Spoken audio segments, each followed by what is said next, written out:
Hello, everyone. Welcome back to the Native English Podcast, brought to you by Native English Stories. Hey, everyone. I am so happy you are tuning in today. How's it going, Sarah? I am doing fantastic, John. But guess what?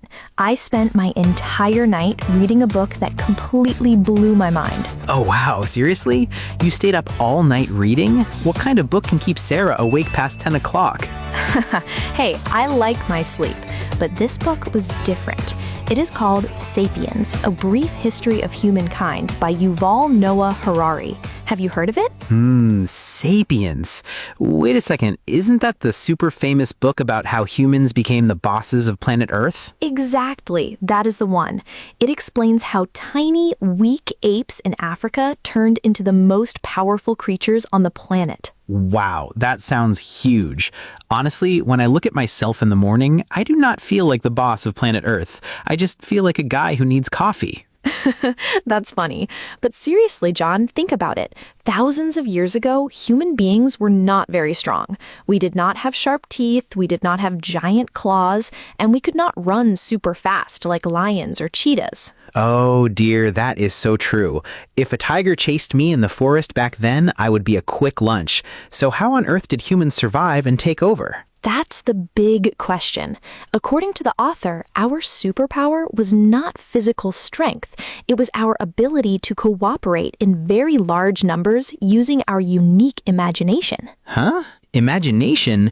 What does imagination have to do with hunting or staying safe? Well, think about ants or bees. They can work together in big groups, right? Yeah, thousands of ants work together to build an anthill. Exactly.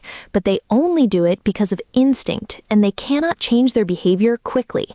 Wolves work together too, but only in small packs of maybe 10 or 15 wolves because they need to know each other personally. Ah, okay, that makes sense.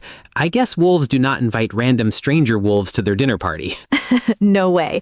But humans can work together with millions of total strangers. Why?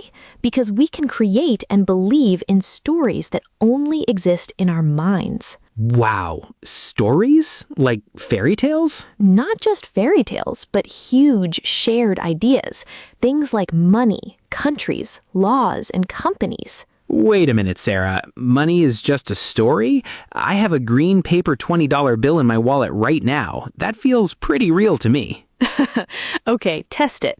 Can a monkey buy a banana from another monkey with a piece of paper? No way. The second monkey would just laugh and eat the banana. Or maybe eat the paper. Exactly. That paper only has value because millions of humans agree to believe in the story of money. We all agree that this piece of paper can buy food or clothes. That shared story allows you and a stranger at the store to trade smoothly. Oh my gosh, that is mind-blowing. I never thought about money like that before. It's like a mass agreement. Yes, it's a shared story, and the book explains that these shared stories allowed humans to build big cities, create huge nations, and work together on massive projects. That is amazing. But wait, how did humans start doing all this? Were we always farmers and builders? Nope. For most of human history, we were hunter-gatherers. We walked around in small groups, picked wild berries, and hunted animals. That sounds like a lot of walking. My feet hurt just thinking about it. But guess what? Harari says hunter-gatherers actually had pretty great lives. They ate a huge variety of foods, worked fewer hours than we do today, and had strong friendships. Really? Fewer hours? I work 40 hours a week. Did ancient humans really work less than us? Absolutely. They spent maybe 3 or 4 hours a day looking for food, and then they relaxed, told stories, and hung out with their family. Oh, wow. Sign me up for the ancient lifestyle, please. I want more time for naps. Well, hold your horses, John, because then something happened about 10,000 years ago that changed everything. The agricultural revolution. Oh, that's when humans learned to farm crops like wheat and keep animals, right? Yes. People started growing wheat and living in permanent homes.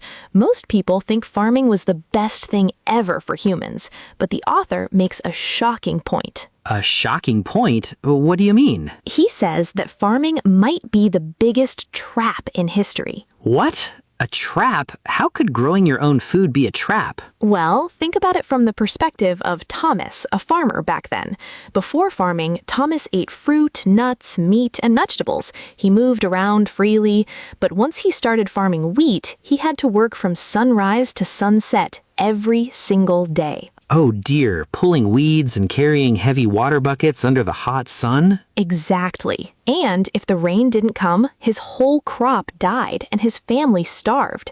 Instead of a varied diet, he only ate wheat porridge every day. His back hurt from bending over and his body was exhausted. Wow, so wheat actually trained humans to work for it, instead of humans controlling wheat. Exactly. Harari jokingly says that wheat domesticated us. We spent all our energy taking care of wheat fields. That's crazy. So did Thomas just stop farming and go back to hunting? Because farming allowed the population to grow huge. Suddenly, a family had 6 kids instead of 2. There was no going back because there were too many people to feed by hunting. They were trapped in the new system. Oh, that's deeply emotional when you think about it. Sometimes humanity makes choices that seem like progress, but they actually make daily life harder for the individual person. Yes, John, that is such a profound insight. It makes you wonder about our modern world, too. Oh, tell me about it. Think about smartphones. When smartphones first came out, everyone said, wow, this will make your life so easy and give you so much free time. And now we check our emails at 10 o'clock at night and scroll on social media until our eyes hurt. Exactly. It's the same kind of trap. We think a new tool will free us, but sometimes we become slaves to the tool instead. Oh, wow, that is so true. My friend Emily tried to go one whole weekend without her phone last month. She told me she felt so nervous on Saturday morning, like she lost her shoes or something. No way. Did she survive the weekend? Barely. She said by Sunday afternoon, she realized how much free time she actually had. She read a book, went for a long walk in the park, and cooked a nice dinner. But as soon as Monday came, bang, right back on the phone. We're all guilty of that. But you know, Sarah, another thing I find super interesting is how fast humans are changing the planet now. Oh, absolutely. The book calls our current age the scientific revolution.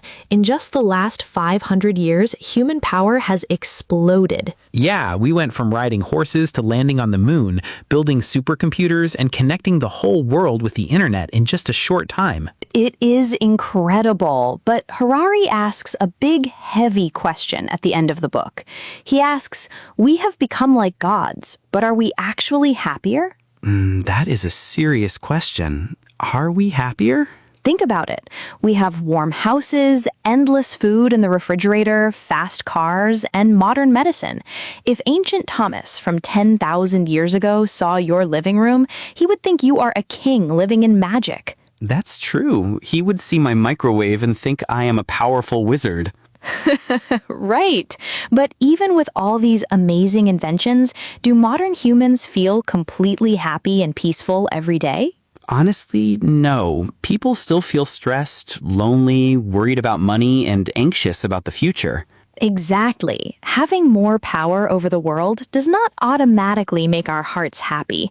True happiness comes from strong relationships, peace of mind, and feeling satisfied with what we have. Wow, Sarah, that is such a powerful message.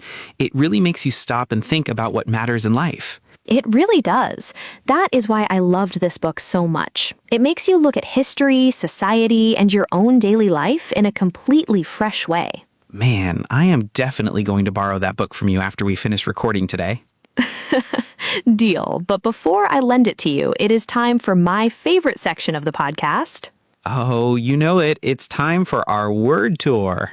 Yay, the word tour! Today, we picked 5 fantastic words and phrases from our chat about history and human behavior. Let's check them out. Perfect. Our first word is cooperate. To cooperate means to work together with other people to achieve a shared goal or finish a job. Here's example sentence number 1. The students had to cooperate to finish their group project on time. And example sentence number 2, if we cooperate, we can clean the whole house in just 20 minutes. Awesome. What is our second word, John? Word number 2 is survive.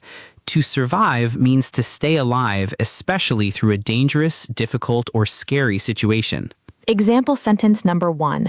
The small plant managed to survive the freezing cold winter. And example sentence number 2, humans needed to find shelter and fire to survive in the wild long ago.